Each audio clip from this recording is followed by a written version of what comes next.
जी, हमारा course title है commercial geography. इससे पहले आप लोगों ने पढ़ा है ये किसी और सेमेस्टर में पढ़ा हो या किसी और प्रीवियस क्लास में आपने इस सब्जेक्ट को स्टडी किया हो?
जी, अब आ रही है आपको मेरी आवाज़ क्लियर है?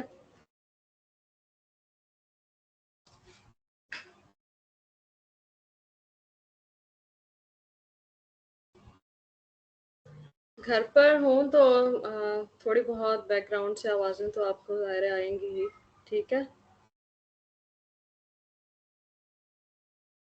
Actually I have birds in my home.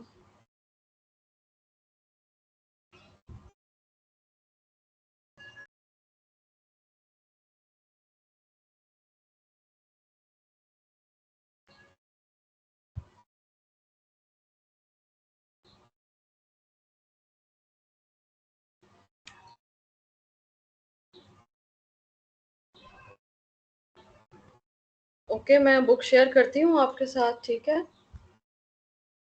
First unit हम स्टार्ट करेंगे।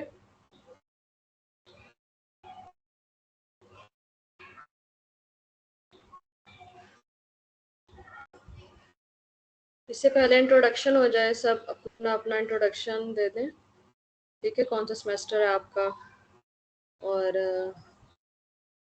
कहाँ कहाँ से आप बिलोंग करते हैं। जस्ट मैं अपने बुक शेयर करती हूँ आपके साथ।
बुक शेयर हो नहीं रही है, आई थिंक नेट का इशू है।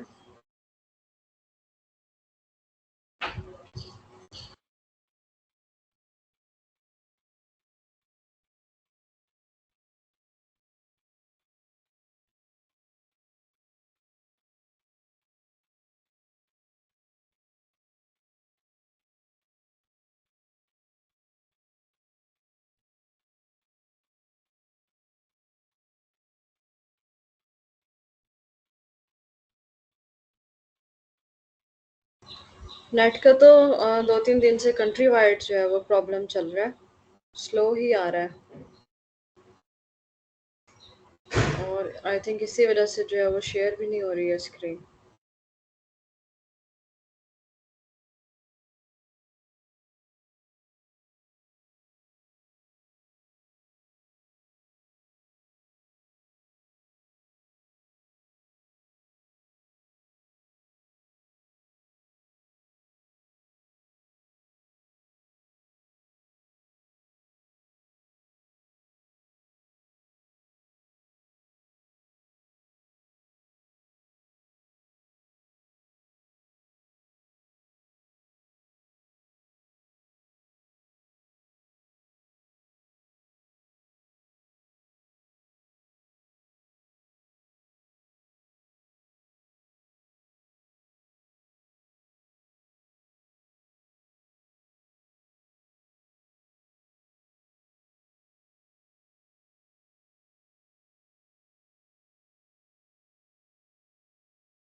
जी बताइएगा, स्क्रीन शो हो रही है, विजिबल है स्क्रीन सबको?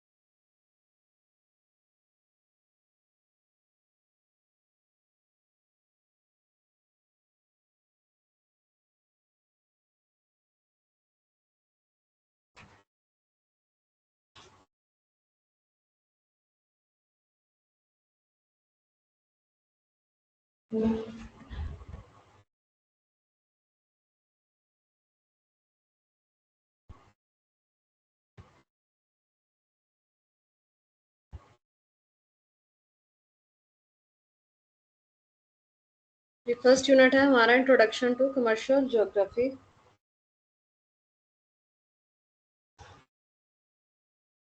इस यूनिट में हम देखते हैं कि कौन से कंटेंट्स जो हैं वो स्टडी करेंगे। तो सबसे पहले तो इंट्रोडक्शन होगा कि कमर्शियल ज्योग्राफी है क्या, उसके ऑब्जेक्टिव्स क्या हैं, डेफिनेशन, और ज्योग्राफी के जो मीनिंग है उसको डिस्कस करेंगे। ब्रांचेज हैं, ह्यूमन ज्योग्राफी है, फिजिकल ज्योग्राफी है, इस तरह से फिर इसके डिफरेंट अप्रोचेज हैं।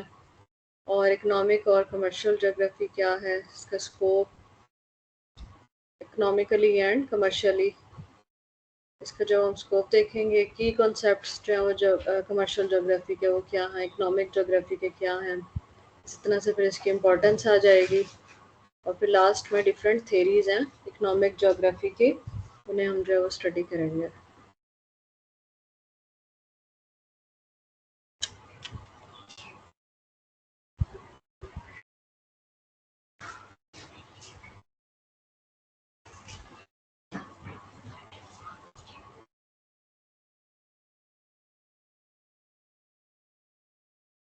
कमर्शियल ज्योग्राफी एक्चुअली कॉम्बिनेशन है टू ग्रीक वर्ड्स का, geo and graphy. Geo means earth and graphy means description, यानी कि ज़मीन की जो साइंस है, ठीक है ना, उसको जब बयान किया जाए तो वो कमर्शियल ज्योग्राफी कहलाएगी, ठीक है।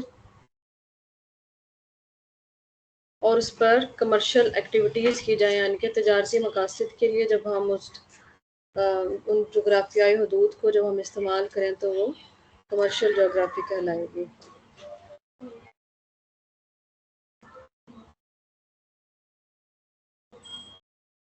The concept of commercial geography is the relation between geographic features and the commercial activities, यानी कि ये रिलेशन है geographic features का और जो commercial activities हैं, ठीक है।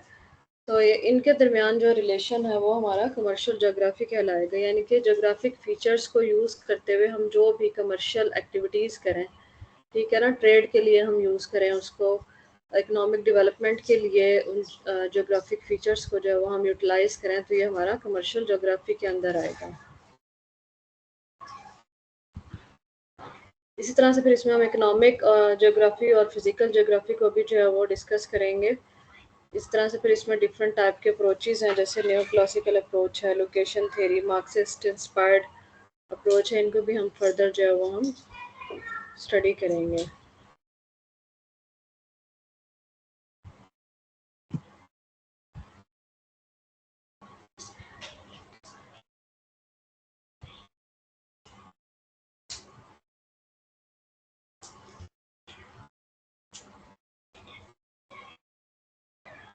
Definition and meaning of geography क्या है? The word geography is a combination of two words, geo and graphy. Geo means earth and graphy means description of earth, ठीक है।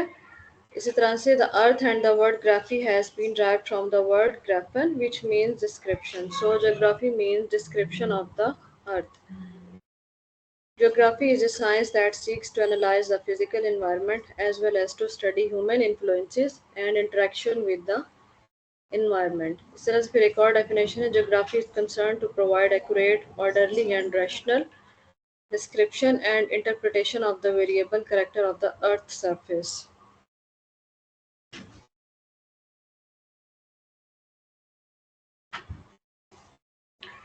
Geography studies the earth as hair of man and analyze the variations occur in physical and human phenomena from place to place.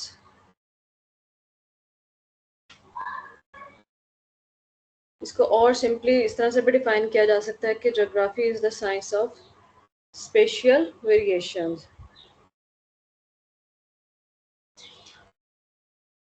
Geography जो है वो as a human जो है वो ज़मीन का जो है वो स्टडी करती है, यानी कि लैंड की जो है वो स्टडी करती है, और लैंड फीचर्स की चेंजिंग के साथ साथ इसमें जो भी फिज़िकल और चेंजिंग्स आएंगी उनको भी जो है वो इसके साथ साथ जो है वो स्टडी किया जाएगा।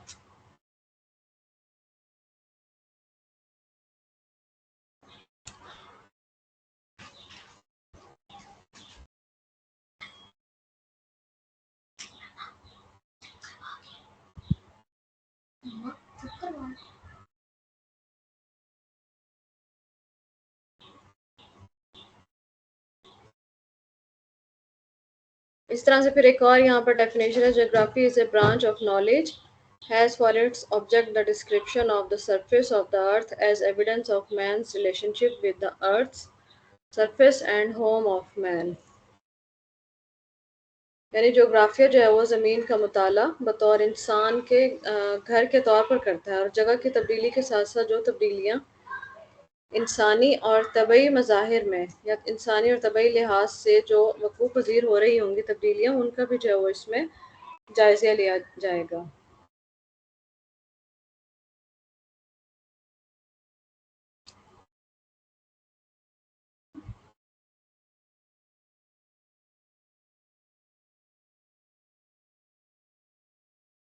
नेक्स्ट है ब्रांचेज़ ऑफ ज्योग्राफी।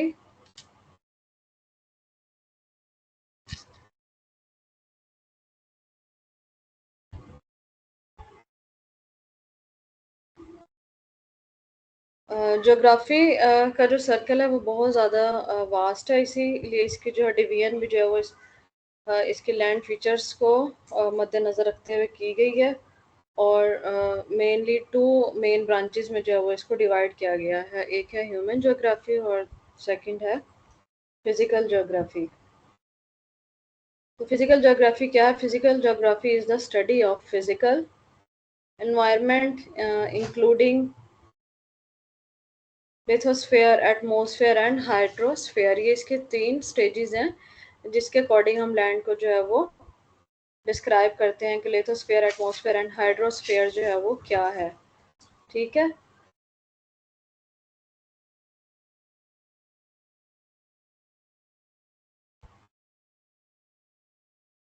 तो सबसे पहले क्या है ह्यूमन ज्योग्राफी। ह्यूमन ज्योग्राफी में हम स्टडी करते हैं उन तमाम एक्टिविटीज़ को अ, जो कि ह्यूमन से रिलेटेड हैं। ठीक है?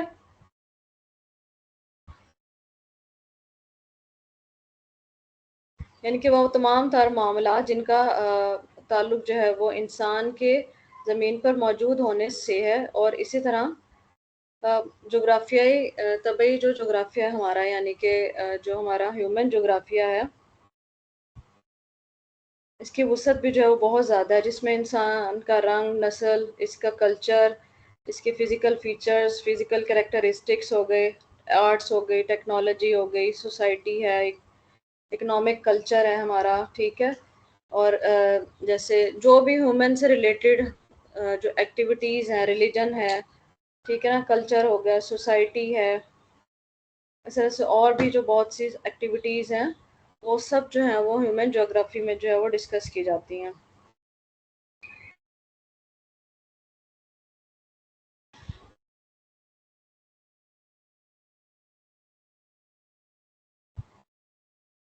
जबकि कमर्शियल ज्योग्राफी क्या है? Commercial geography is a sub discipline that uses the geographical approaches to study the economy. ठीक है, अभी ऊपर हमने देखा कि ह्यूमन ज्योग्राफी क्या है। ह्यूमन ज्योग्राफी में वो तमाम तर एक्टिविटीज़ जो ह्यूमन से रिलेटेड हैं, ठीक है? कल्चर है, उसमें हैबिट्स हो गई उनकी, ठीक है ना? उनके ड्रेसअप होने का वेज़ हो गया, फूड है जैसे कि और रेसेस हैं, डिफरेंट कम्युनिटीज़ हैं, तमाम तर जो बैकग्राउंड्स हैं और एक्टिविटीज़ जो हैं ह्यूमन से रिलेटेड हैं वो तमाम के तमाम डिस्कस की जाएँगी ह्यूमन ज्योग्राफी में। और इस तरह कमर्शियल ज्योग्राफी में क्या होगा कि इनकी बेस पर जो है जो ट्रेड किया जाएगा यानी कि जो भी कमर्शियल एक्टिविटीज़ होंगी, ठीक है, जो की जाएँगी for the development of country, तो वो तमाम तरह एक्टिविटीज़ जो हैं वो कमर्शियल ज्योग्राफी में आएँगी। Commercial geography is a sub discipline that uses the geographical approaches to study the economy. Commercial geographers examine the distribution of production and distribution of goods, the distribution of wealth, and the spatial structure of economic condition. It describes and explains the absolute and relative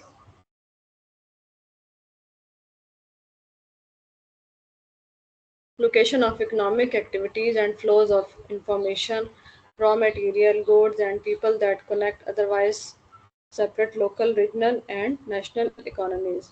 यानी कि लोगों की basic necessities और इनकी needs को पूरा करने के लिए जो भी कमर्शियल एक्टिविटीज़ की जाएंगी जैसे कि प्रोडक्शन, गुड्स की प्रोडक्शन है, फिर उनको जो है वो रॉ मटेरियल से फिनिश गुड्स तक जो है वो लेकर आना, ठीक है? फिर वहाँ से लोगों तक रसाई करना उन प्रोडक्ट्स की, ताकि उनकी जो बेसिक नेसेसिटीज़ हैं उनको पूरा किया जा सके, ठीक है? और इसमें फिर जो है जैसे रॉ मटेरियल्स हो गया है, और रीजन वाइज भी इसको देखे जाएगा, और नेशनल यानी कि एक मुल्क के अंदर भी हम इसको जो है वो देख सकते हैं, और ग्लोबली भी जो है वो हम इसको देख सकते हैं।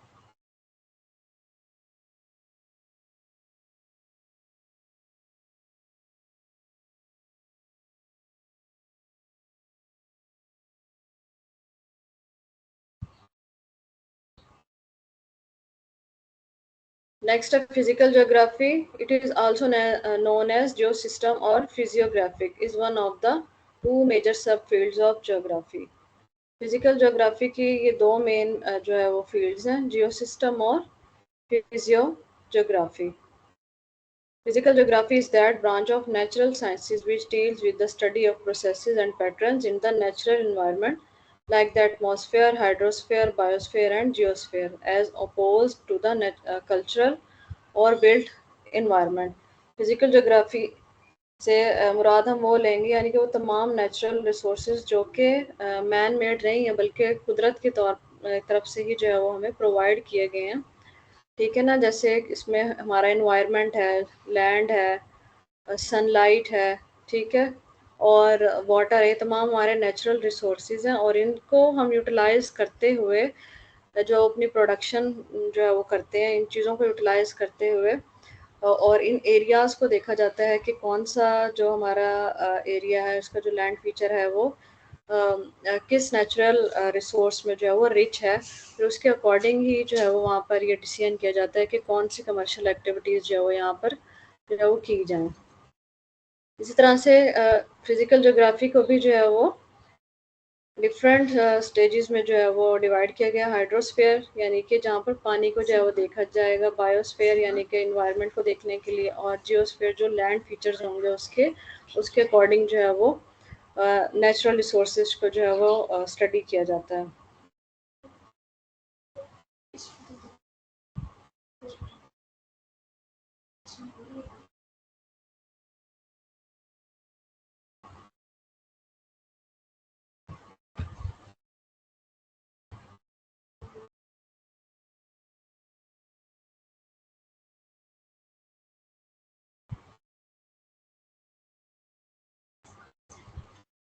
Next approaches to commercial geography.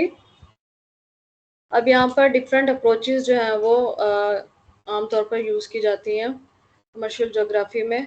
एक है ट्रेडिशनल अप्रोच, फिर है रीजनल अप्रोच और कमोडिटी अप्रोच. ट्रेडिशनल अप्रोच क्या है? Traditional approach are the approaches which are common in geography and frequently used in commercial geography. आमतौर पर ये अप्रोचेस जो है वो फ्रिक्वेंटली यूज जो है वो की जा रही हैं. जैसे कि रीजनल अप्रोच है, इसमें टर्म जो है वो रीजन जो है वो यूज़ की जा रही है. It examines the economic condition of a particular region. यानी कि यहाँ पर ये देखा जाएगा कि जहाँ पर कमर्शियल एक्टिविटीज़ जो है वो करना चाह रहे हैं, तो वो उसके पहले जो है वो रीजन को, यानी कि उसके एरिया को जो है वो स्टडी किया जाएगा कि इस रीजन में क्लाइमेट जो है वो कैसा है, यहाँ के नेचुरल रिसोर्सेज कैसे, इंडस्ट्री कैसी है, यहाँ पर एग्रीकल्चर एक्टिविटीज़ जो है वो यहाँ पर कैसी हैं. ठीक है. और इस तरह से फिर दूसरी जो है एडमिनिस्ट्रेटिव एक्टिविटीज़ जो हैं वो इस रीजन में कैसी हैं, उसके अकॉर्डिंग ही जो है वहाँ पर कोई ट्रेडर या कोई जो इंडस्ट्रियलिस्ट है, वो अपनी कमर्शियल एक्टिविटीज़ को जब वो स्टार्ट करना चाहेगा, तो पहले इन फीचर्स को जो है वो स्टडी करेगा, और फिर उसके अकॉर्डिंग ही जो है वो डिसीजन लेगा कि वो यहाँ पर जो है वो कौन सी जो है वो सूटेबल होगी उसके लिए इंडस्ट्री यहाँ पर बिल्ड करना. ठीक है. अगर इनमें से कोई भी जो है वो कम होती है, तो ज़ाहिर है उसको जो है वो प्रॉब्लम्स जो है वो फेस करना होंगे, और उसकी इंडस्ट्री जो है वो फ्लरिश नहीं करेगी. इसीलिए यहाँ पर रीजनल अप्रोच में जो है वो रीजन को हाईलाइट किया गया है कि रीजन के अंदर ये फीचर्स जो हैं वो स्टडी किए जाते हैं. ठीक है. जैसे यहाँ पे in commercial geography the term region is very popular. It examines the economic conditions of a particular region. For example, climate region, natural region, industrial region, agriculture region, administrative region, or political region. So several geographers have chosen this region approach in economic geography because it gives better knowledge of different parts of system, their relationship to each other, and to the system as a whole. Next है commodity approach. The commodity approach describes the distribution pattern of a commodity or an industry, cotton, textile industry or a human occupation, fishing. अब commodity approach में ये देखा जाएगा कि किस चीज़ की यहाँ किस एरिया में क्या ज़रूरत है, ठीक है।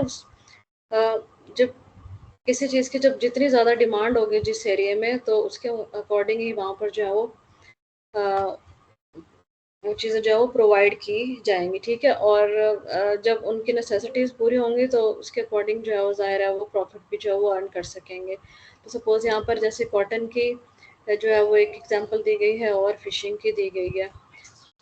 The commodity approach is very popular. It analyzes the deviation and sequence of their development. Next है principal approach. In every sphere of human activity, certain rules and principles hold well. They provide the foundation upon which the different structure-based economic regions are based on certain fundament, fundamental principles.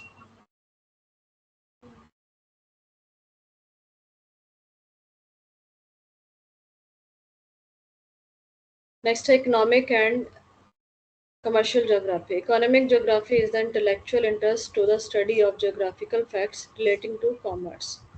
एक ये इसका definition है। Next है economic geography is the study of the way man adjusts his economic activities to the physical environment.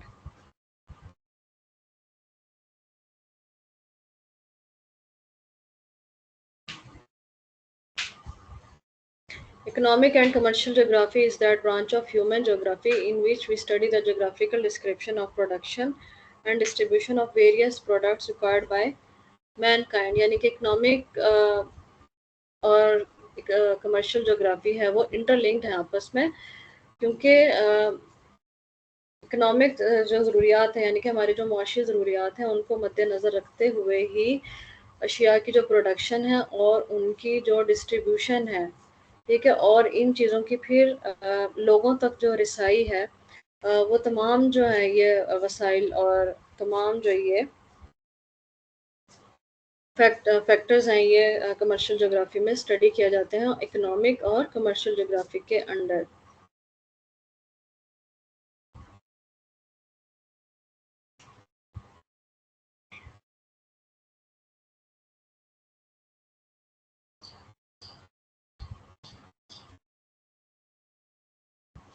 जी समझ आ रही है आपको? कुछ स्क्रीन भी विजिबल है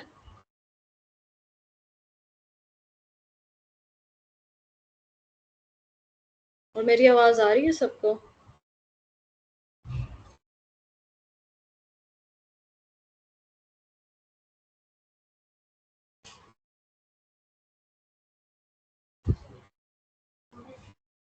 सबको हो रही है स्क्रीन शो या किसी किसी को हो रही है?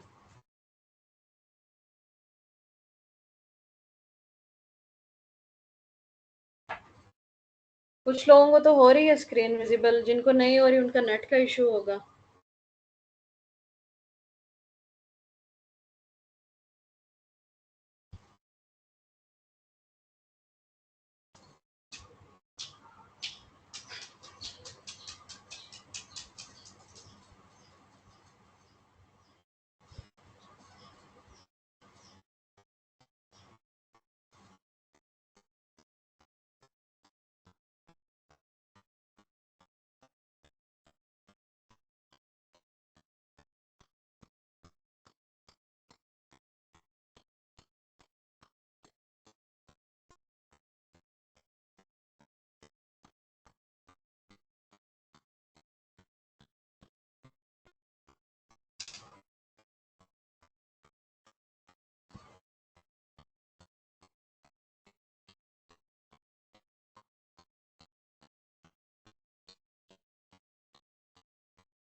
जो इकोनॉमिक एंड कमर्शियल ज्योग्राफी में हम देखेंगे कि Economic geography is the intellectual interest to the study of geographical facts relating to commerce.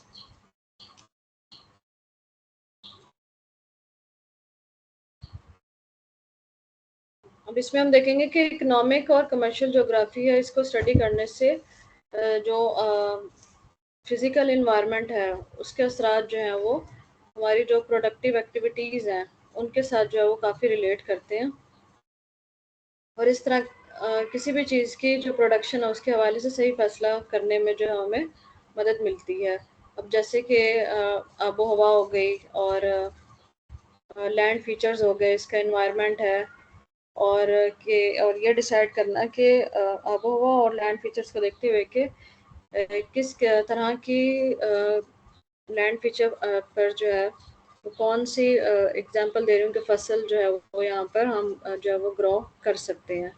ठीक है, अगर वीट की अगर करनी है या कॉटन की करनी है तो आप देखेंगे कि यहाँ का जो है वो एनवायरनमेंट कैसा है और उसके लैंड फीचर्स जो है वो क्या है। तो ये भी जो है वो कमर्शियल ज्योग्राफी और इकोनॉमिक ज्योग्राफी जो कि आपस में इंटरलिंक्ड है, तो इसलिए इनको भी जो है यहाँ पर देखा जाएगा, और इनकी हेल्प से ही जो है वो आमतौर पे देखा जाता है कि इसी तरह से अगर कहीं आपने कोई इंडस्ट्री जो है वो स्टार्ट करनी है तो आप वहाँ पर भी जो है आप उसका एनवायरनमेंट देखेंगे, लैंड फीचर्स देखेंगे, और मार्केट की जो रिक्वायरमेंट है आप उसको स्टडी करेंगे कि यहाँ पर जो हम इंडस्ट्री हम यहाँ पर लगाना चाह रहे हैं वो हमारी ग्रो करेगी और उसकी नीड है भी या नहीं। ठीक है, तो ये तमाम चीज़ें जो है वो कमर्शियल ज्योग्राफी के अंदर जो है वो स्टडी हम करते हैं। और जब इकोनॉमिक और फिजिकल फीचर्स का भी अगर आपको इल्म होगा तो आप ज़्यादा अच्छे तरीके से जो है वो इन एक्टिविटीज़ को जो है वो कर सकते हैं। ठीक है, अभी जैसे मैंने एग्जांपल दी कि कोई भी फसल ग्रो करनी हो तो तब भी देखा जाता है कि वहाँ का एनवायरनमेंट कैसा है, और उस जगह की जो लैंड फीचर्स हैं, यानी कि वहाँ की जो सॉइल है, ज़मीन है वहाँ की, और जो पानी का जो फसल के लिए बहुत इम्पोर्टेंट है पानी। ठीक है, तो उसको भी जो है वो देखा जाएगा कि किन ज़राए से जो है वो आ रहा है और किस हद तक जो है वो इसकी तरसील जो है वो मुमकिन है।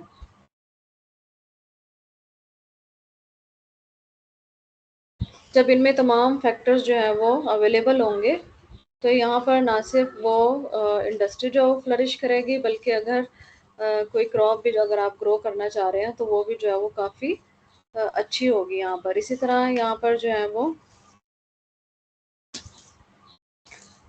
है बहुत सी क्रॉप्स ऐसी हैं जिन्हें हम रॉ मटेरियल के तौर पर भी यूज़ कर सकते हैं इंडस्ट्रीज़ में।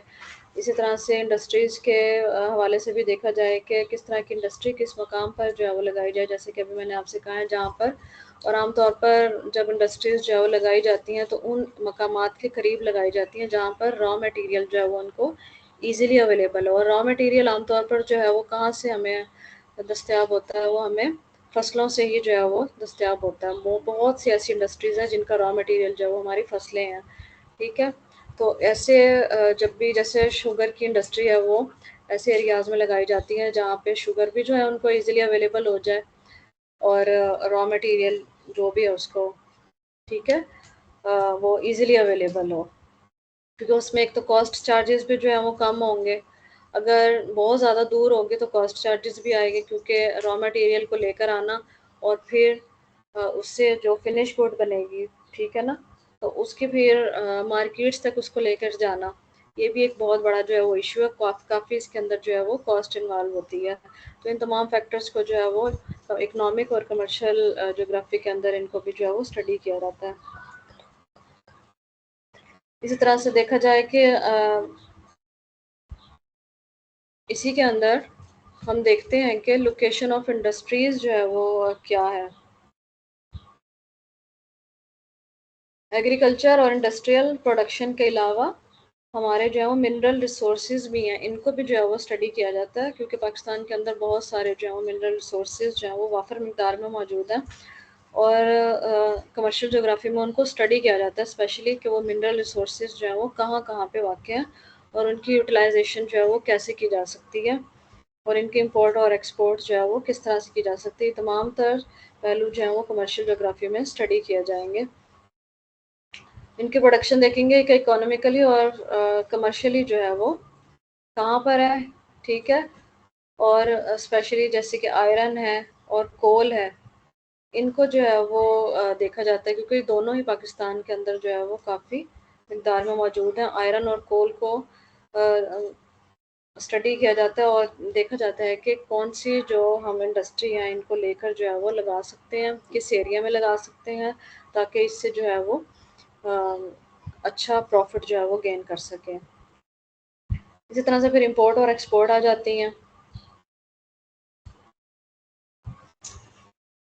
कमर्शियल जोग्राफी स्टडी करने से इंपोर्ट और एक्सपोर्ट के बारे में भी जो है वो काफ़ी नॉलेज मिलती है, कि यानी कि मुल्क में कौन सी चीज़ जो है वो वाफर मिकदार में मौजूद है और किस चीज़ की जो है वो कमी है, यानी कि किस चीज़ को हमें बाहर से मंगाना है और किस चीज़ को हमें जो है वो प्रॉफिट लेने के लिए सेल करना है। चाहे तो वो हम उसको नेशन वाइड सेल करें या हम उसको जो है वो इंटरनेशनली उसकी जो है वो हम सेल करें, या यानी कि इसको चाहे तो हम इंपोर्ट करें या इंपोर्ट करें, उसके अकॉर्डिंग जो है वो चीज़ों को जो है वो स्टडी किया जाता है। इस तरह ऐसे ही देखा जाएगा कि अगर किसी चीज़ की कमी है जिसकी ज़रूरत लोगों को है, या हुकूमती सतह पर भी और लोकली भी जो है कारोबारी सतह पर कोई चीज़ दरामद या बरामद करने के लिए, यानी कि इम्पोर्ट इम्पोर्ट करने के लिए, इम्पोर्ट एक्सपोर्ट करने के लिए जो भी स्टेप्स लिए जाते हैं, वो इकोनॉमिक और जो हमारी कमर्शियल जोग्राफी है, वो तमाम जो स्टेप्स जो हैं उनके बारे में इंफॉर्मेशन जो है वो कमर्शियल जोग्राफी प्रोवाइड करता है। इस तरह से फिर इसके अंदर ट्रांसपोर्टेशन को भी जो है वो स्टडी किया जाता है, कि ट्रांसपोर्टेशन जो है वो किसी भी बिज़नेस के लिए एक कलीदी हैसियत रखता है, यानी कि एक बैकबोन की हैसियत रखता है ये। सपोज़ कोई अगर आपने कोई क्रॉप जो है वो, किसी क्रॉप की प्रोडक्शन या किसी भी इंडस्ट्री की जो प्रोडक्शन है उसको आपने मार्केट तक लेकर जाना है, तो ट्रांसपोर्ट के बगैर आप उसको जो है वो नहीं लेकर जा सकते, क्योंकि अब जब आपने प्रोडक्शन कर ली है तो ज़ाहिर है प्रोडक्शन अब जस्ट फैक्ट्रीज़ के अंदर ही तो नहीं यूज़ होंगी, उनका पर्पस जो है वो क्या है, लोगों की ज़रूरियात ज़िंदगी को पूरा करना, और ट्रांसपोर्टेशन के ज़रिए ही जो है वो जो मार्केट है, ठीक है ना, वहाँ तक और कंज्यूमर तक जो है वो प्रोडक्शन जा सकती है। अगर ट्रांसपोर्टेशन नहीं होगी तो इनकी जो बेचना है इन प्रोडक्शन का, वो उनको सेल जो है वो नहीं कर सकेंगे।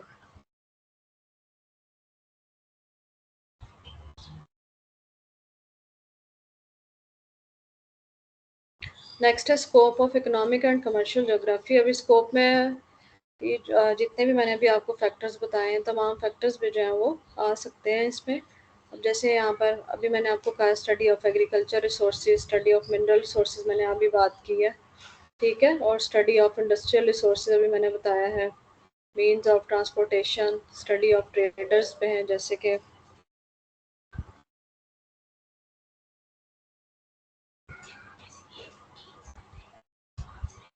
अब स्टडी ऑफ ट्रेडर्स जो है वो क्या है, कि trade centres also play an important role for the development of trade and commerce of certain areas.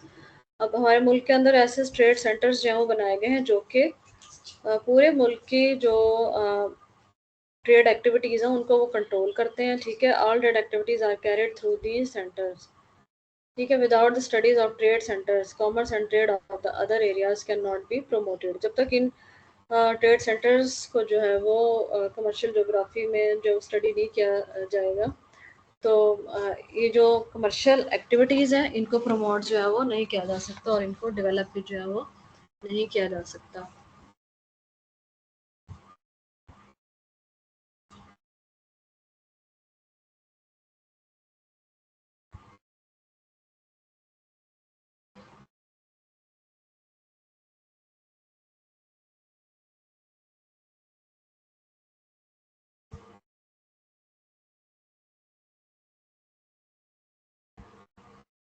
Key concepts of commercial geography. The study of commercial geography put the concept of space, place, scale and trade. अब यहाँ पर commercial geography में space, place और scale जो concept हैं ये use किए जा रहे हैं। स्पेस को देखते हैं कि क्या है। Space is the concept that refers to physical distance and area. Space में अब जो है वो कमर्शियल जोग्राफी के अंदर स्पेस को इस हवाले से लिया जाएगा कि देखा जाएगा कि कि फिजिकल डिस्टेंस और एरिया जो है वो क्या है। यानी कि अभी जैसे कि अभी मैंने आपको बताया कि कोई भी इंडस्ट्री फ्लरिश करनी हो या आपने उसको जो है वो ग्रो कर बिल्ड करना इंडस्ट्री को, तो आप पहले देखेंगे कि उसके लैंड फीचर्स जो है वो क्या है, ठीक है। उसी के अकॉर्डिंग जो है वो फिर आप जो है वो वहाँ पर बिल्ड जो है वो कर सकते हैं, स्टार्ट कर सकते हैं कोई भी इंडस्ट्री। इसी तरह से अगर कोई क्रॉप आपने ग्रो करनी है, यानी कि कोई फसल आपने उगानी है, तो उसके लिए भी आप वहाँ का माहौल देखेंगे, ज़मीन को देखेंगे, मौसम को देखा जाएगा आपको, ठीक है। उसके मुताबिक ही फिर जो आपकी फसल जो है वो वहाँ पर उगा सकते हैं। क्योंकि अगर ख़राब सही मौसम में सही फसल जो है अगर ना उगाई जाए तो उसका कोई फ़ायदा नहीं है, क्योंकि वो आपको उल्टा नुकसान ही देंगे फ़ायदे के बजाय। इसी तरह से इंडस्ट्री है कि अगर आपने कोई भी इंडस्ट्री लगानी है तो आप उस एरिया की ज़रूरत के मुताबिक जो है वहाँ पर इंडस्ट्री लगाएंगे कि इस एरिया में इस चीज़ की कमी है, लोगों में इस चीज़ की जो है वो डिमांड ज़्यादा है, तो वहाँ पर वो इंडस्ट्री जो है वो ग्रो करेगी। अदरवाइज़ जो है वो इतनी फ्लरिश जो है वो नहीं करेगी। इस तरह से फिर प्लेस का जो है कॉन्सेप्ट है। The concept of place refers the specificity of a particular place. Through this concept, geographers explore the richness and complexity of particular place and also the economic press that processes that are the part of environmental, social, cultural, institutional and political context। ठीक है, place के according भी अब देखा जाएगा कि इस तरह की प्लेस होनी चाहिए कि जो कि रिच हो एनवायरनमेंट के लिहाज से, सोशली उसमें वहाँ कोई इश्यूज़ ना हो, कल्चरली कोई इश्यूज़ ना हो, इंस्टीट्यूशनल और पॉलिटिकल जो है वहाँ पर कोई इश्यूज़ ना हो, और नेचुरली भी जो है वो रिच हो। यानी कि तमाम तर जो बेनिफिट्स जो हैं वो अवेल कर सकता हो एक ट्रेडर या इंडस्ट्रियलिस्ट या कोई भी जो ट्रेड एक्टिविटीज़ करना चाह रहा है, तो वो तमाम तर इन पहलुओं को जो है वो स्टडी करेगा कमर्शियल ज्योग्राफी के through. The economic processes are much influenced by the environmental, social, cultural, institutional and political context.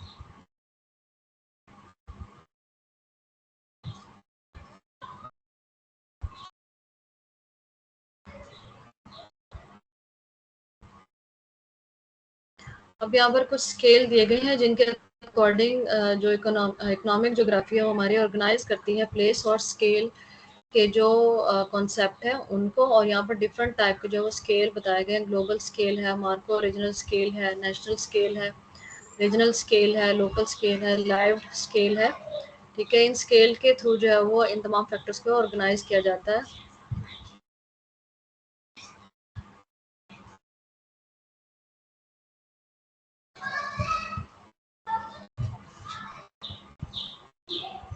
अब यहाँ पर एक डायग्राम के थ्रू जो है वो इकोनॉमिक और कमर्शियल ज्योग्राफी की इम्पोर्टेंस को जो है वो शो किया गया। तमाम वही पॉइंट्स है जो अभी हमने डिस्कस किए हैं।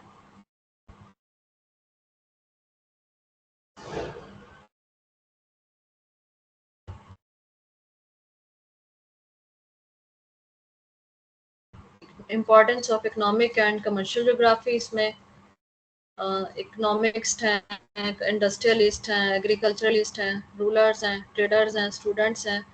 इनके इन तमाम जो ये तमाम लोग जो हैं वो किस तरह जो है वो इफेक्ट होते हैं कमर्शियल ज्योग्राफी के अंडर, ठीक है।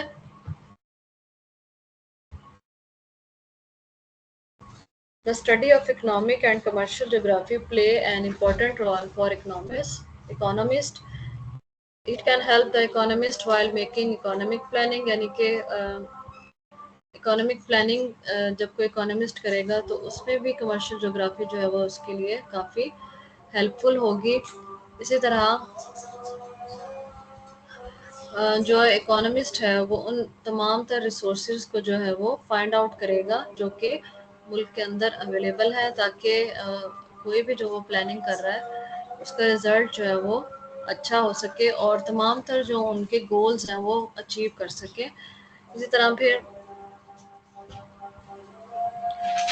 कमर्शियल ज्योग्राफी जो है वो इंडस्ट्रियलिस्ट के लिए भी जो है वो काफ़ी हेल्पफुल है। It can help the industrialist to know about the industrial processes and to learn know the raw material. Industrialist के लिए अब कैसे हेल्पफुल होगी कि वो तमाम तर रिसोर्सेज और वो तमाम तर प्रोसेसेस जो किसी इंडस्ट्री को लगाने के लिए यूज़ होंगे, वो कमर्शियल ज्योग्राफी उनको स्टडी करने में काफ़ी इनकी हेल्प करती है कि रॉ मटेरियल कहाँ से लेना है, कैसे आपने कैपिटल जो है वो इसमें जो है वो लगाना है, और ठीक है किस तरह से आपने चीज़ों की प्रोडक्शन करनी है, उनकी इन्वेस्टमेंट कैसे होगी, और फिर तमाम तरह जो ये स्टडी है, ये कमर्शियल ज्योग्राफी जो है वो इंडस्ट्रियलिस्ट की हेल्प करती है।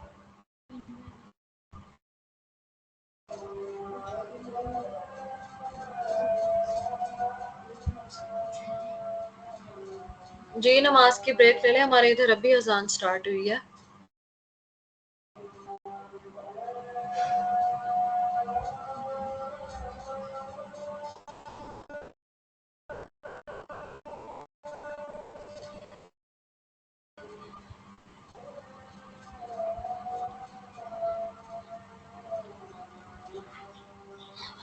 ओके, 10 मिनट्स की ले लें आप ब्रेक।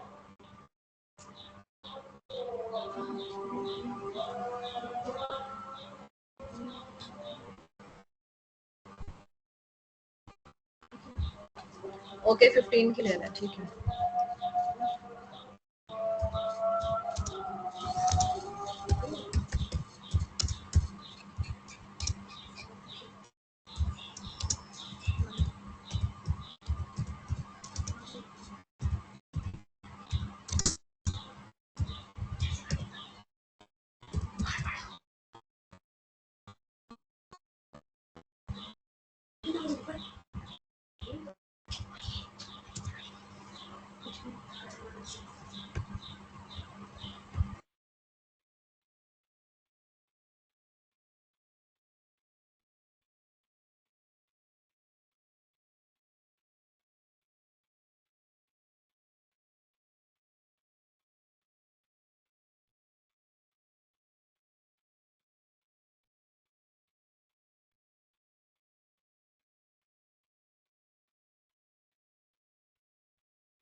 जी, वेलकम बैक क्लास।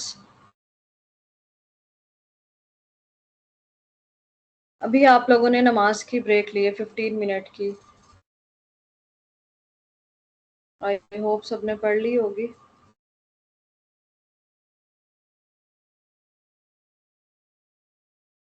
फजूल किस्म की चैट आप मत किया करें, ठीक है? मैं जब जैसे ही मैं रीड करूंगी मैं उसे क्लास से आउट कर दूंगी।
स्क्रीन विजिबल है आप सबको?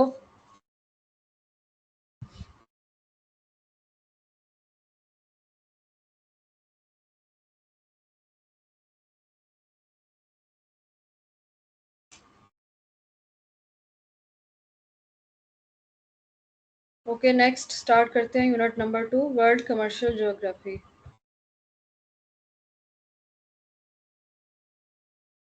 फर्स्ट यूनिट में अभी स्टडी किया हमने इंट्रोडक्शन, ठीक है? इकोनॉमिकली और कमर्शियली जो ज्योग्राफी है उसका भी आपने इंट्रोडक्शन लिया, उसका स्कोप को डिस्कस किया, इम्पोर्टेंस को।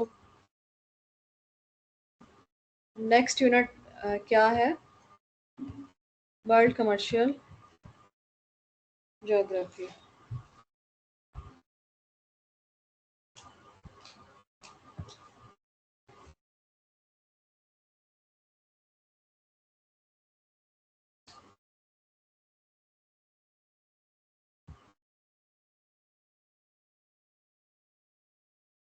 इस यूनिट के कंटेंट्स देख लेते हैं। इंट्रोडक्शन को अभी हम स्टडी करेंगे, ऑब्जेक्टिव्स को, और देखेंगे कि कंटेंट्स जो हैं वो क्या हैं। Continent, sorry.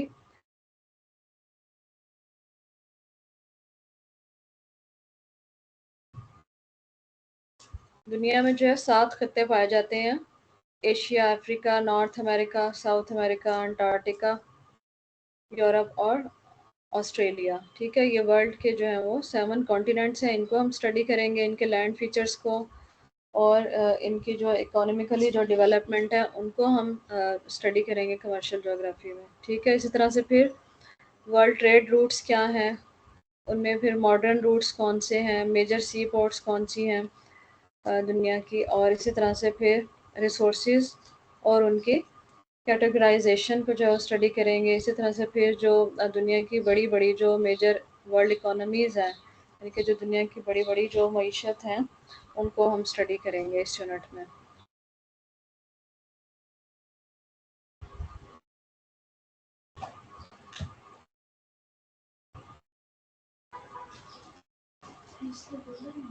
फर्स्ट है कॉन्टिनेंट्स ऑफ द वर्ल्ड। अब इस यूनिट को आप जब स्टडी करेंगे तो ये बिल्कुल ऐसी है जैसे कि छोटी क्लासेस में आप पाकिस्तान स्टडीज़ पढ़ते हैं, तो जिस तरह का वहाँ पर मटेरियल जो है वो गिवन होता है, सेम इसी तरह का यहाँ पर है कि यहाँ पर आपको कॉन्टिनेंट्स के बारे में जो है वो बताया जाएगा।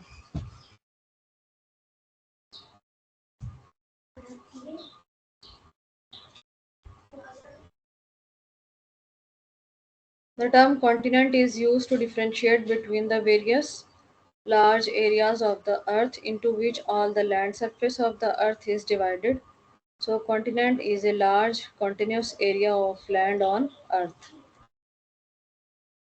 यानी कि कॉन्टिनेंट जो है वो क्या है, एक ज़मीन पर फैला हुआ वसी और अरीज खिता जो कि खुश्की पर जो है वो मौजूद है, उसे हम कॉन्टिनेंट्स जो है वो कहते हैं। यानी कि खुश्की के जो खिते हैं उनके बारे में यहाँ पर बताया जा रहा है, वो 7 हैं और ये आपस में कहीं ना कहीं से आपस में जो है वो इंटरलिंक्ड है। All countries together constitutes less than 1/3 of the earth.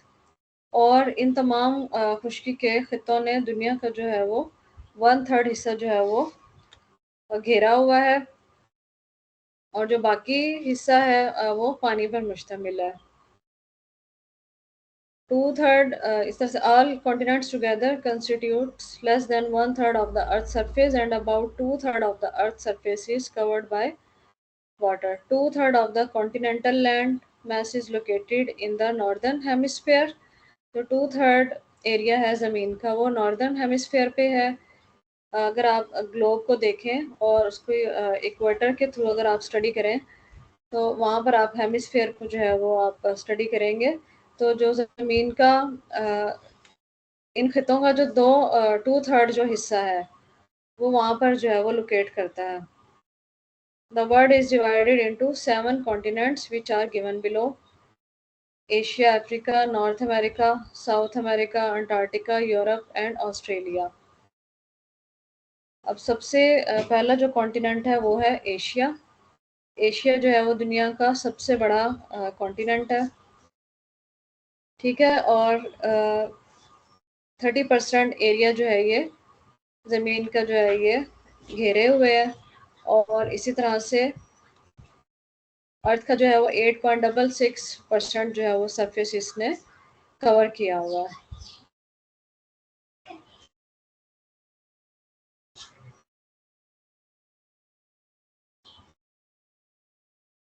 Ural mountains जो है वो इसकी वेस्ट साइड पे है और आर्कटिक ओशन जो है वो इसके नॉर्थ पे है। पैसिफिक ओशन जो कि दुनिया का सबसे बड़ा ओशन है वो इसके ईस्ट पर है और इंडियन ओशन जो है वो इसके साउथ पे है, ठीक है। जो सबसे बड़ा दरिया एशिया से गुजरता है और दुनिया का वो तीसरा बड़ा दरिया है वो क्या है, यांग्स है, ठीक है। और ये चाइना से बहता हुआ गुजरता है।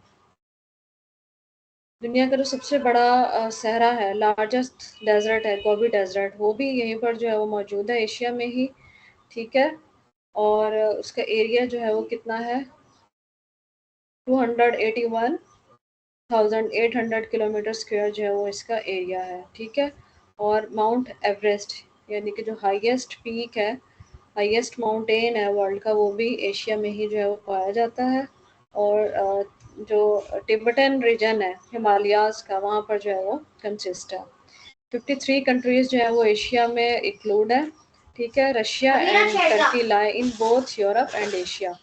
अब रशिया और टर्की ऐसे कंट्रीज हैं जो कि एशिया में भी हैं और यूरोप में भी हैं, यानी कि हाफ जो है वो एशिया में है और कुछ उनकी टेरिटरीज ऐसी हैं जो कि यूरोप में लाया करती हैं। इसी तरह से ताइवान है जो कि टेक्निकली पार्ट है चाइना का, वो भी एशिया के अंदर ही जो है वो लाया करता है। और एशिया चूँकि एरिया वाइज जो है वो लार्जेस्ट कॉन्टिनेंट है पूरी दुनिया का, तो इसीलिए इसकी जो पॉपुलेशन है वो भी सबसे ज़्यादा, यानी कि मोस्ट पॉपुलेटेड कॉन्टिनेंट है ये। 60% वर्ल्ड की जो पॉपुलेशन है वो यहाँ पे एग्जिस्ट करती है और एवरेज ग्रोथ रेट जो है वो यहाँ पे 2% है, ठीक है। और इसी तरह से यहाँ पर इसकी पॉपुलेशन जो है वो गिवन है। और एशिया को जो है वो 6 रीजन्स में जो है वो डिवाइड किया गया है। नॉर्दर्न एशिया है, ईस्टर्न एशिया है, सेंट्रल एशिया, ये इसके रीजन्स हैं, ठीक है। वेस्टर्न एशिया है, साउदर्न एशिया है और साउथ ईस्ट एशिया। अब इन रीजन्स के अंदर भी जो है क्या है, डिफरेंट कंट्रीज जो है वो एग्जिस्ट करते हैं। हम देखते हैं रीजन्स को और उनके कंट्रीज को देखते हैं कि ईस्टर्न एशिया में कौन कौन से कंट्रीज जो हैं वो पाए जाते हैं। चाइना है, जैसे हांगकांग हो गया, मकाओ, तिब्बत हो गया, Japan, north Korea, south Korea, Mongolia and Taiwan.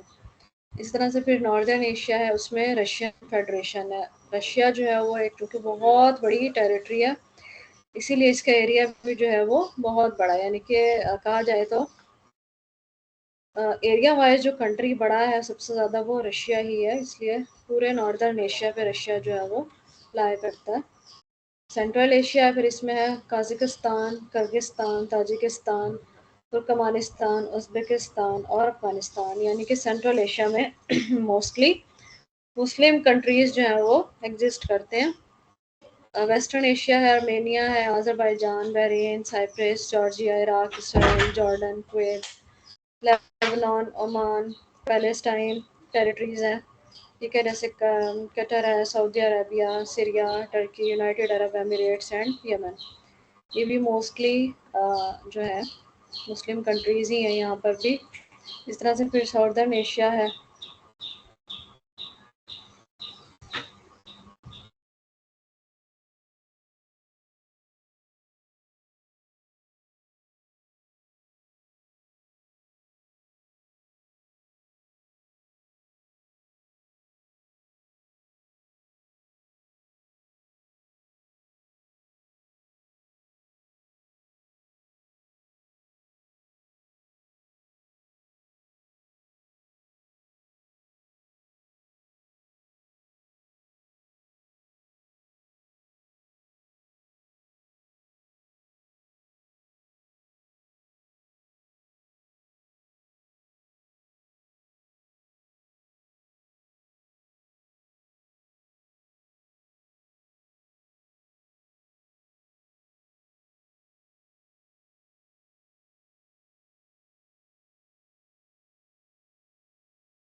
जी, जितना मैंने अभी पढ़ाया आपको समझ आ रही है?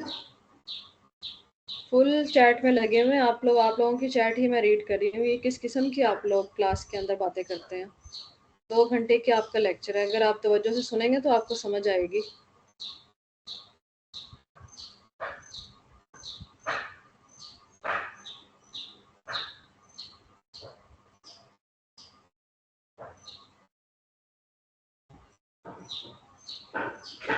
मुझे आपकी चैट जो है वो डायरेक्टली शो नहीं होती है, मुझे शिफ्ट स्क्रीन करना पड़ती है, तब मैं जो है वो आपकी रीड कर सकती हूँ। जब मैं आपकी चैट रीड करती हूँ तो बुक जो है वो मुझे शो नहीं होती है, ठीक है?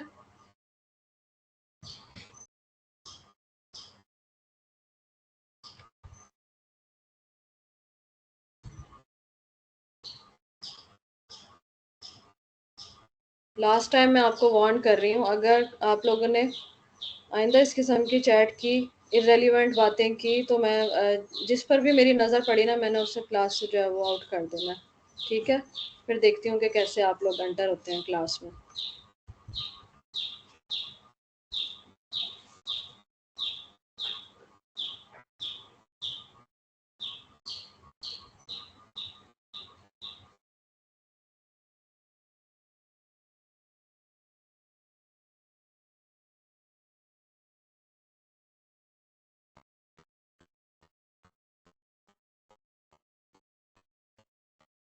एशिया के हम रीजन्स को जो है वो यहाँ पर स्टडी कर रहे हैं। साउथर्न एशिया में है Afghanistan, Bangladesh, Bhutan, India, Malaysia, Sri Lanka, Nepal and Pakistan. इस तरह से फिर साउथ ईस्ट एशिया में है ब्रुनाई, दारुसलाम, कंबोडिया, इंडोनेशिया, लाओ, PDR, Malaysia, Myanmar, Philippines, Singapore, Thailand, east टिमोर and Vietnam. Second जो वर्ल्ड लार्जेस्ट कॉन्टिनेंट है वो है अफ्रीका। एशिया के बाद अफ्रीका जो है वो सेकंड लार्जेस्ट कॉन्टिनेंट है, ठीक है? और 6% इसका जो है वो अर्थ सरफेस इसने 6% जो है वो कवर किया हुआ है, और लैंड जो है वो कितना है, वो 20% जो है वो इसने कवर किया है। Africa continent is covered by the Atlantic Ocean to the west, ठीक है? वेस्ट साइड पर इसके अटलांटिक ओशन है, इंडियन ओशन जो है वो इसके ईस्ट पर है, और मेडिटेरेनियन सी जो है वो इसके नॉर्थ ईस्ट पे है। And separate Africa from Europe, जो कि अफ्रीका को यूरोप से सेपरेट करता है। मेडिटेरेनियन सी के थ्रू अफ्रीका जो है वो यूरोप से अलग हो जाता है। इसी तरह से यहाँ पे वर्ल्ड लार्जेस्ट सहरा डेजर्ट भी जो है वो पाया जाता है, यानी कि दुनिया का जो दूसरा बड़ा सहरा है वो यहाँ पर पाया जाता है, और वो क्या है? सहारा डेजर्ट है। एशिया में गोबी डेजर्ट है, और अफ्रीका में क्या है? सहारा डेजर्ट, ठीक है? और नॉर्थ अफ्रीका को जो है वो इसने कवर किया हुआ है। एटलस माउंटेन की जो रेंज है वो भी यहीं पर जो है वो पाई जाती है, अफ्रीका के वेस्ट में। और यहाँ के जो हाईएस्ट माउंटेन है, एशिया में तो है माउंट एवरेस्ट, अफ्रीका में कौन से हैं हाईएस्ट माउंटेन? किलिमंजारो, ठीक है? और ये तंजानिया में पाए जाते हैं। 54 कंट्रीज जो हैं वो इस कॉन्टिनेंट के अंदर लाया करते हैं, एग्जिस्ट करते हैं यहाँ पे। और जैसे कि एशिया को 6 रीजन्स में डिवाइड किया गया है, अफ्रीका को 5 रीजन्स में जो है यहाँ पर डिवाइड किया गया है।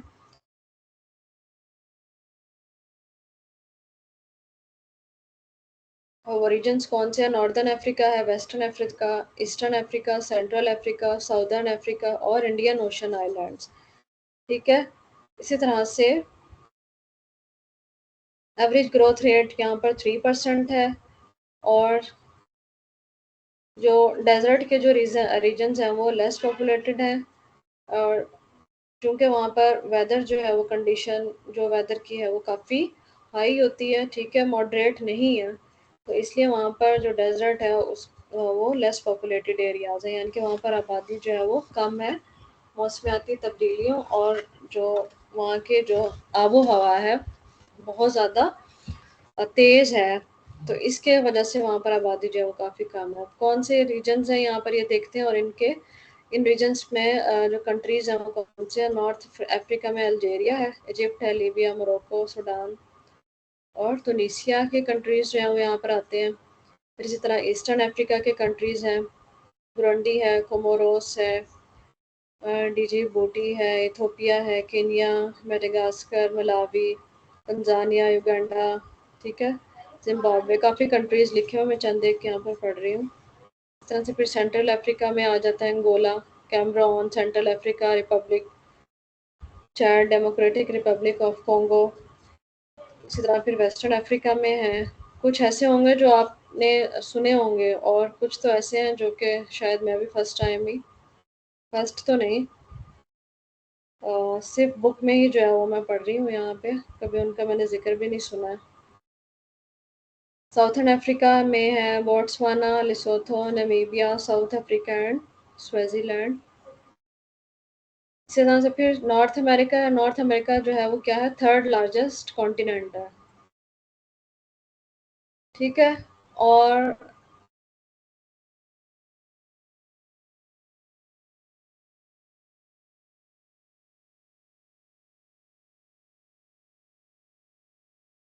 इसको कवर किया गया है, यहाँ पर इसकी एरिया जो है वो लिखा गया है, ठीक है। और इसको कवर किया गया है अटलांटिक ओशन जो कवर करता है ईस्ट से, आर्कटिक ओशन करता है नॉर्थ से, पैसिफिक ओशन करता है वेस्ट से।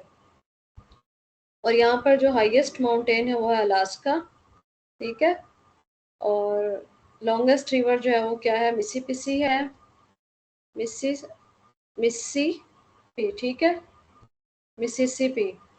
और 38 कंट्रीज जो है वो इस कॉन्टिनेंट में लाई करते हैं। नॉर्थ अमेरिका जो है वो फोर्थ मोस्ट पॉपुलेटेड कॉन्टिनेंट है, और 5.5% जो है वो यहाँ का ग्रोथ रेट है। नॉर्थ अमेरिका जो है वो 6 रीजन्स में जो है वो डिवाइड किया गया। ग्रीनलैंड है, Canada, United state, Mexico, central America और कैरेबियन। 23 कंट्रीज जो है वो इन कॉन्टिनेंट्स में आते हैं। कनाडा और यूएसए जो है वो 80% एरिया जो है वो यहाँ का कंप्राइज करते हैं। कंट्रीज कौन कौन से हैं इसके, अंगोलिया है, Antigua, Barbuda, Barbados, Belize, Canada, USA, Mexico, Guatemala, Cuba, Dominican Republic, Haiti, Honduras, Costa Rica और पनामा के जो एरियाज हैं वो इस कॉन्टिनेंट में पाए जाते हैं। नेक्स्ट फिर है साउथ अमेरिका, ये क्या है, फोर्थ लार्जेस्ट वर्ल्ड कॉन्टिनेंट है।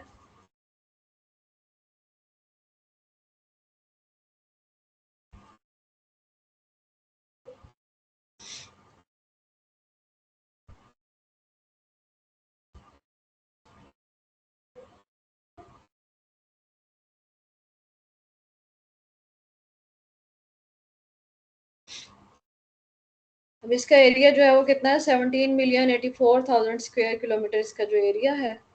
और ये आबादी के लिहाज से पांचवा बड़ा खिता है दुनिया का, ठीक है। और इसमें साउथ अमेरिका में जो ब्राज़ील है वो मोस्ट पॉपुलेटेड कंट्री है।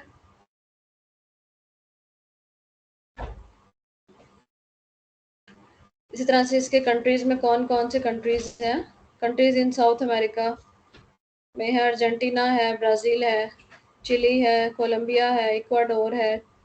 इस तरह से फिर फिफ्थ जो लार्जेस्ट कॉन्टिनेंट है वो है अंटार्कटिका। इसका एरिया जो है वो कितना, 14 मिलियन किलोमीटर स्क्वायर है। और इसको कवर किया गया है साउथर्न ओशन ने, इसको जो है वो कवर किया गया, and it lies entirely with in the Antarctica circle. और ये टोटली अंटार्कटिका सर्कल के अंदर ही जो है वो एग्जिस्ट करता है। 98% of the land area is permanently covered with ice, यानी कि इस कदर ये सर्द है कि तकरीबन सारा साल ही यहाँ पर जो है वो आइस जो है वो जमी रहती है। 98% एरिया जो है वो इसका परमानेंटली कवर है बर्फ के अंदर, ठीक है। West Antarctica, on the other hand, is a series of frozen islands stretching toward the southern tip of Southern America।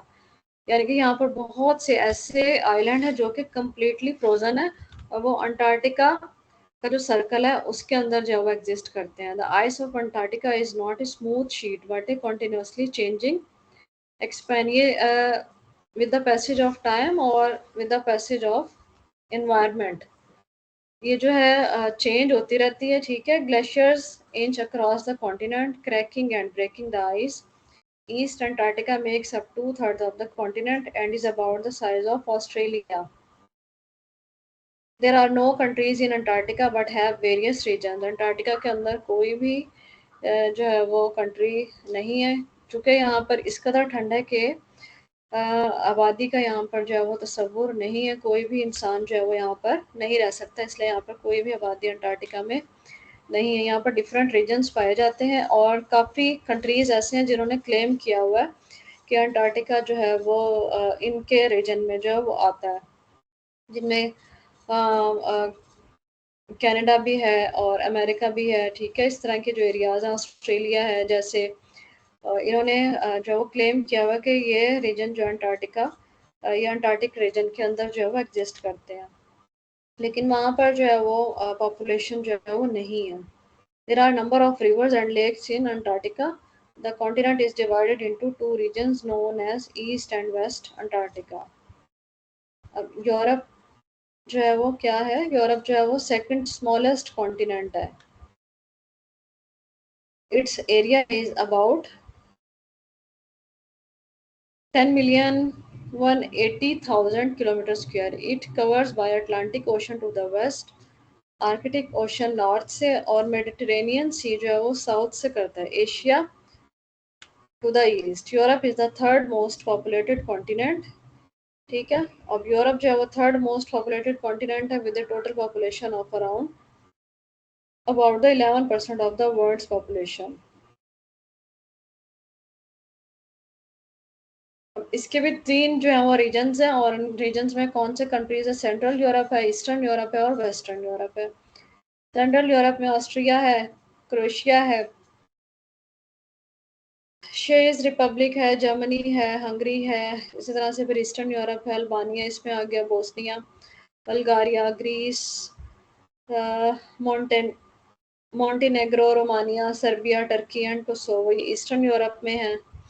इस तरह से फिर वेस्टर्न यूरोप है, इसमें बेल्जियम है, फ्रांस है, Ireland, United kingdom, Luxembourg, Monaco and Netherlands, Portugal, Denmark और Norway की जो कंट्रीज हैं वो वेस्टर्न यूरोप में आते हैं। इस तरह से फिर ऑस्ट्रेलिया या ओशियोनिया है, ठीक है, इसका ये भी सेकंड नेम है और ये स्मॉलेस्ट कॉन्टिनेंट है दुनिया का और इसकी जो पॉपुलेशन है वो भी as compare to other continents जो है वो लेस है, ठीक है।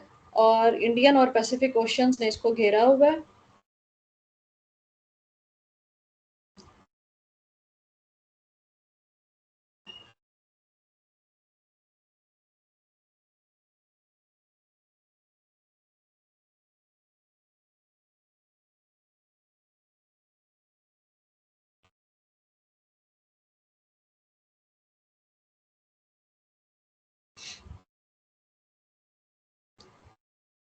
Australia is the smallest world continent, ठीक है।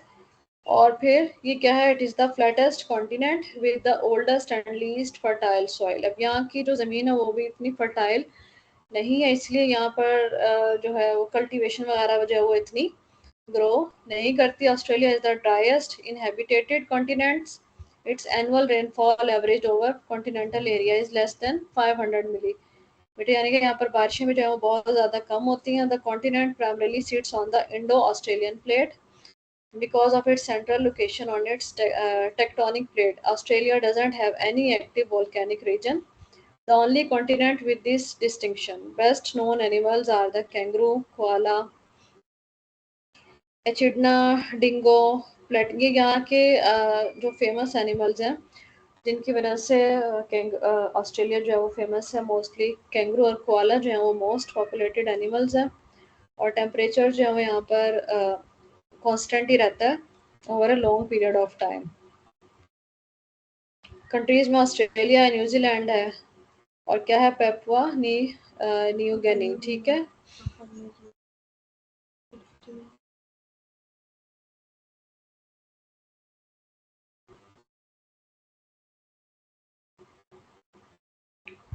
जी यहाँ तक समझ आई है सबको? अभी हमने 7 कॉन्टिनेंट्स स्टडी किए हैं।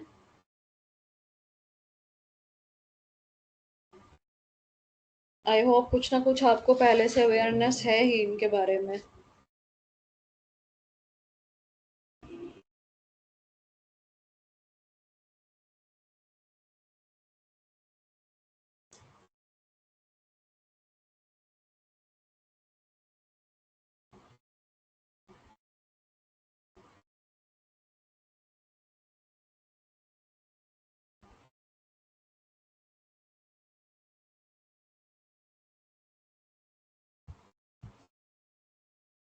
आपको क्या नहीं समझ आया उसमें? कॉन्टिनेंट्स की नहीं समझ आई? इससे पहले आपने कभी नहीं पढ़े कॉन्टिनेंट्स कौन से हैं? वर्ल्ड कॉन्टिनेंट्स कौन से हैं?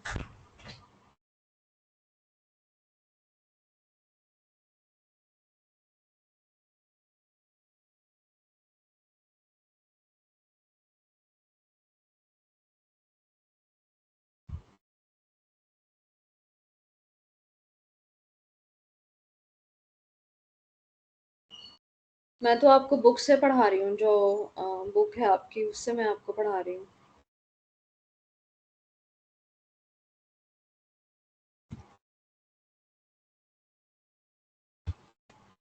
ओपन यूनिवर्सिटी की जो बुक है मैं उसी को फॉलो कर रही हूँ।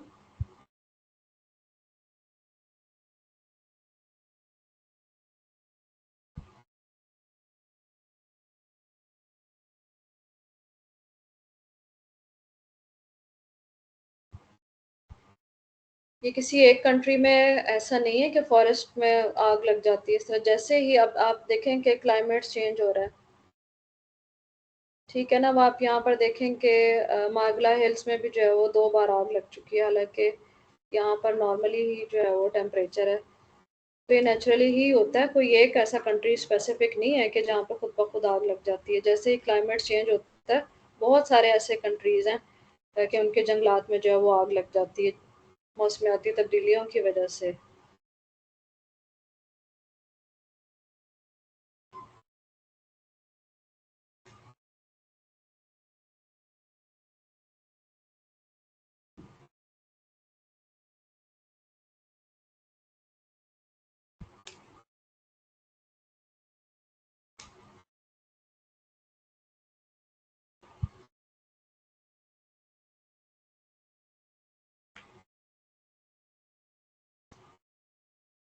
बुक के हवाले से क्या कंप्लेन करनी है आपको?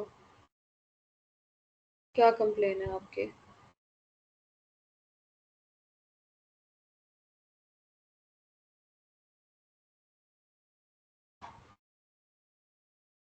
ये बुक भी मैं आपके साथ शेयर कर दूंगी, बल्कि मैं शेयर ना भी करूं तो आप अल्लामा इकबाल ओपन यूनिवर्सिटी की वेबसाइट पर आप जाएं, तो वहाँ ये बुक अवेलेबल है। आप पीडीएफ इसका जो है वो डाउनलोड कर लें।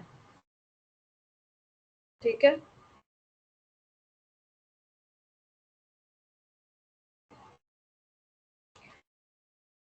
बुक आपकी इंग्लिश में है तो आप पेपर उर्दू में कैसे दे सकते हैं? बीएस लेवल पे आकर आपको ये बात नहीं करनी चाहिए कि मैम उर्दू में पेपर दे सकते हैं। Very strange.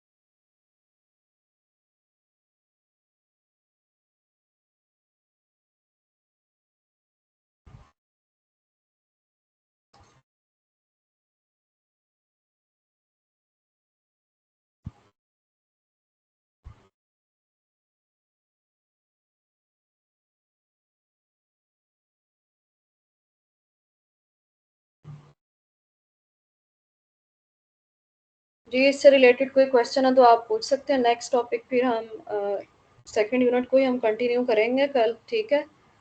और कोशिश करेंगे कि 6 डेज़ में जो है वो 9 यूनिट आपके कंप्लीट कर लें। बुक में आपके 9 यूनिट हैं, ठीक है। कोशिश करेंगे कि कंप्लीट कर लें जल्दी जल्दी इनको। तो आज के लिए इतना ही काफ़ी है। अगर कोई क्वेश्चन है इससे रिलेटेड तो आप पूछ सकते हैं।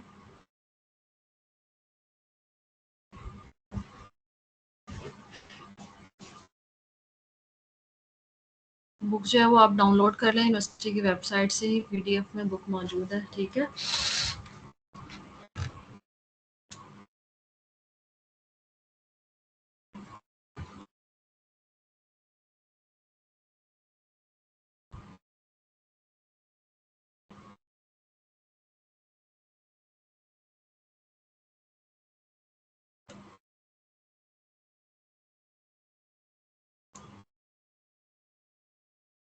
टाइम पूरा होने पर ही लीव किया करें आप, ठीक है? अटेंडेंस का फिर इशू होता है।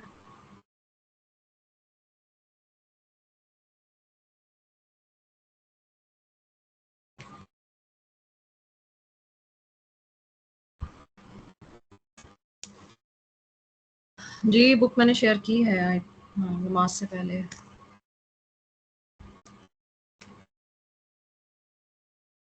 इंट्रोडक्शन स्टार्ट में हुआ है।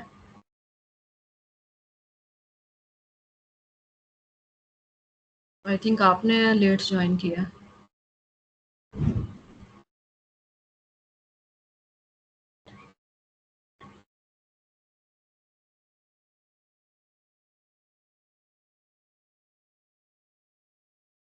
I am Munazza Kamal and resource person of Allama Iqbal open university.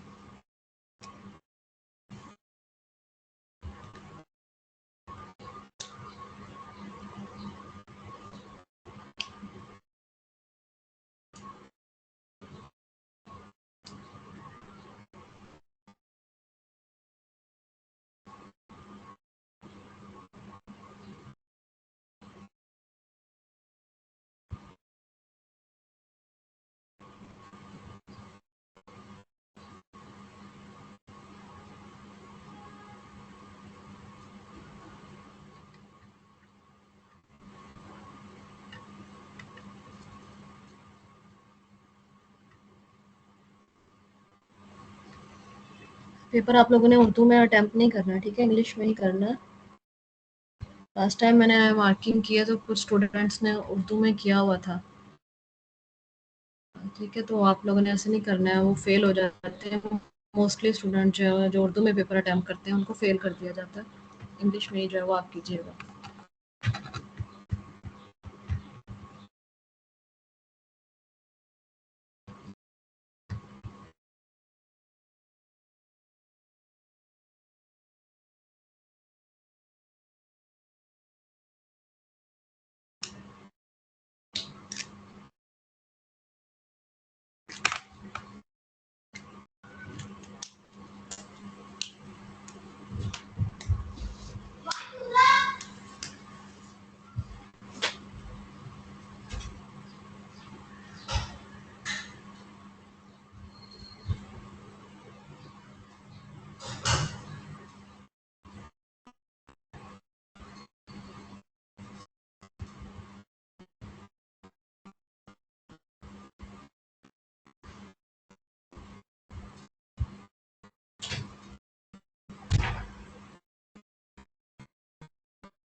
Okay, take care, अल्लाह हाफिज़।